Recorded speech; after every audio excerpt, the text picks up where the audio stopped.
Psalm 28. To you I will cry, O Lord, my rock. Do not be silent to me, lest if you are silent to me, I become like those who go down to the pit. Hear the voice of my supplications when I cry to you, when I lift up my hand towards your holy sanctuary.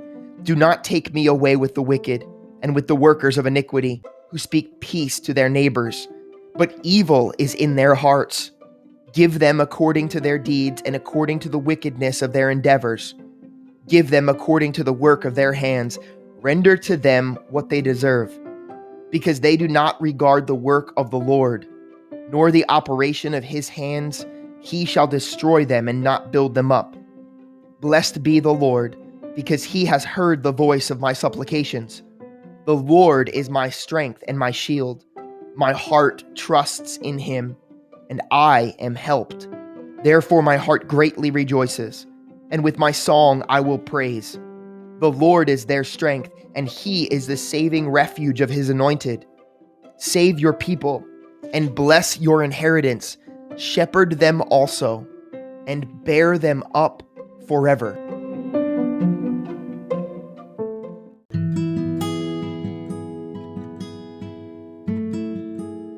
Lamentations chapters 1 and 2.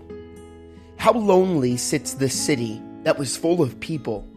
How like a window is she, who was great among the nations. The princes among the provinces has become a slave. She weeps bitterly in the night. Her tears are on her cheeks. Among all of her lovers, she has none to comfort her.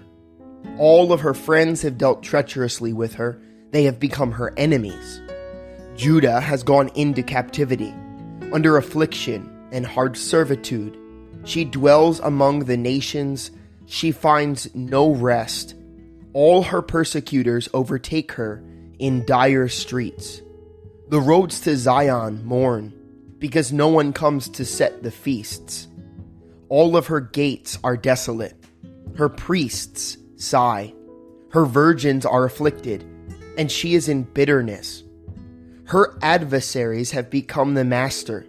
Her enemies prosper, for the Lord has afflicted her. Because of the multitude of her transgressions, her children have gone into captivity before the enemy. And from the daughter of Zion, all of her splendor has departed. Her princes have become like deer that find no pasture, that flee without strength before the pursuer. In the days of her affliction and roaming, Jerusalem remembers all of her pleasant things that she had in the days of old, when her people fell into the hand of the enemy, with no one to help her.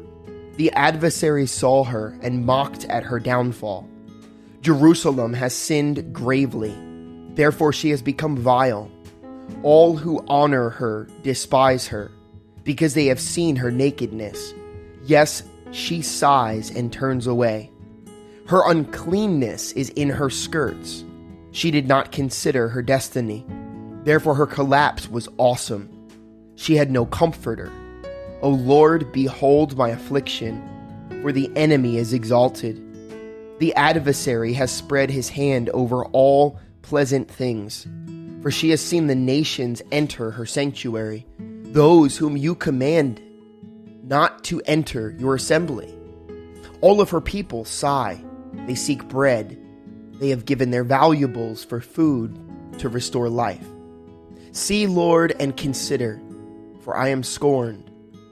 It is nothing to you, all who pass by.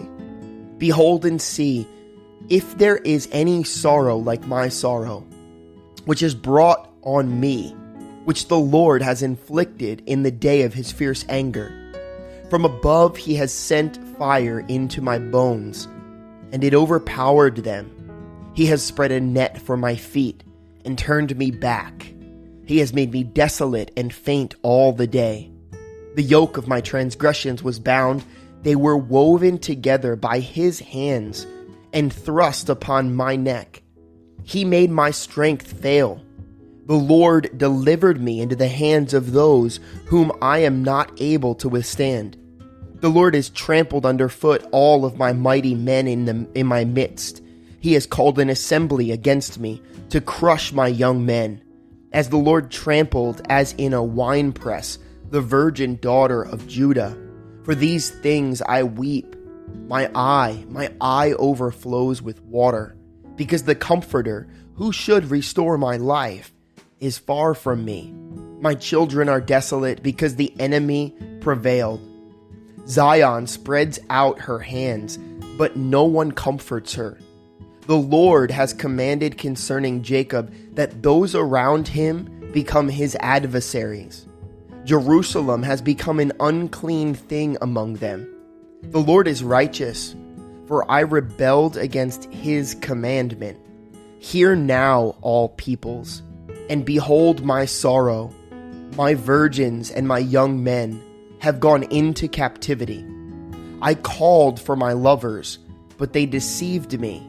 My priests and my elders breathed their last in the city, while they sought food to restore their life. See, O Lord, that I am in distress. My soul is troubled. My heart is overturned within me, for I have been very rebellious. Outside the sword bereaves. At home it is like death. They have heard that I sigh, but no one comforts me. All of my enemies have heard of my trouble. They are glad that you have done it. Bring on the day you have announced, that they may become like me. Let all of their wickedness come before you, and do to them as you have done to me. For all of my transgressions, for my sighs are many, and my heart is faint. How the Lord has covered the daughter of Zion with a cloud in his anger. He cast down from heaven to the earth the beauty of Israel, and did not remember his footstool in the day of his anger.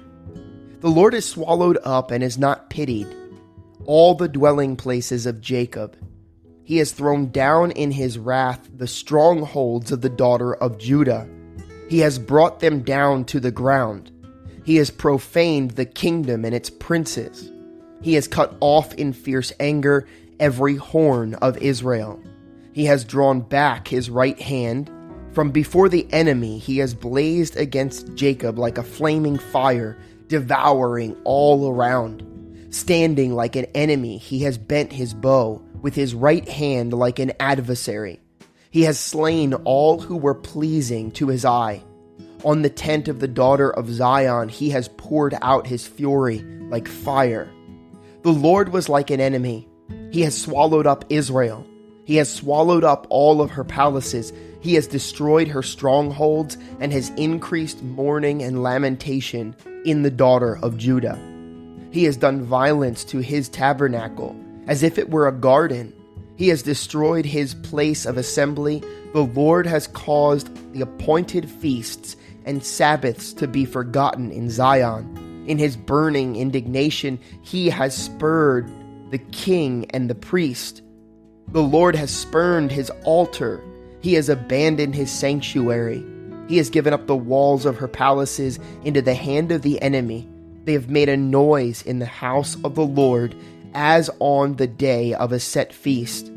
The Lord has purposed to destroy the wall of the daughter of Zion. He has stretched out a line. He has not withdrawn his hand from destroying. Therefore he has caused the rampart and wall to lament. They languished together. Her gates have sunk into the ground. He has destroyed and broken her bars. Her king and her princes are among the nations. The law is no more, and her prophets find no vision from the Lord. The elders of the daughter of Zion sit on the ground and keep silence. They throw dust on their heads and gird themselves with sackcloth. The virgins of Jerusalem bow their heads to the ground. My eyes fail with tears. My heart is troubled. My bile is poured on the ground because of the destruction of the daughter of my people, because the children and the infants faint in the streets of the city. They say to their mothers, "Where is grain and wine?" As they swoon like the wounded in the streets of the city, as their life is poured out in their mother's bosom. How shall I console you? To what shall I liken you, O daughter of Jerusalem? What shall I compare with you, that I may comfort you, O virgin daughter of Zion? For your ruin is spread wide as the sea. Who can heal you? Your prophets have seen for you false and deceptive visions. They have not uncovered your iniquity to bring back your captives, but have envisioned for you false prophecies and delusions. All who pass by clap their hands at you. They hiss and shake their heads at the daughter of Jerusalem. Is this the city that is called the perfection of beauty, the joy of the whole earth? All of your enemies have opened their mouth against you. They hiss and gnash their teeth. They say, we have swallowed her up. Surely this is the day we have waited for. We have found it. We have seen it. The Lord has done what he purposed. He has fulfilled his word, which he commanded in days of old. He has thrown down and has not pitied, and he has caused an enemy to rejoice over you. He has exalted the horn of your adversaries. Their heart cried out to the Lord, O wall of the daughter of Zion, let tears run down like a river day and night. Give yourself no relief. Give your eyes no rest. Arise, cry out in the night, at the beginning of the watches. Pour out your heart like water before the face of the Lord. Lift your hands toward him for the life of your young children who faint from hunger at the head of every street. See, O Lord, and consider, to whom have you done this? Should the women eat their offspring, the children they have cuddled? Should the priest and prophet be slain in the sanctuary of the Lord? Young and old lie on the ground in the streets. My virgins and my young men have fallen by the sword. You have slain them in the day of your anger. You have slaughtered and not pitied. You have invited as to a feast day the terrors that surround me. In the day of the Lord's anger, there was no refugee or survivor. Those whom I have borne and brought up, my enemies have destroyed.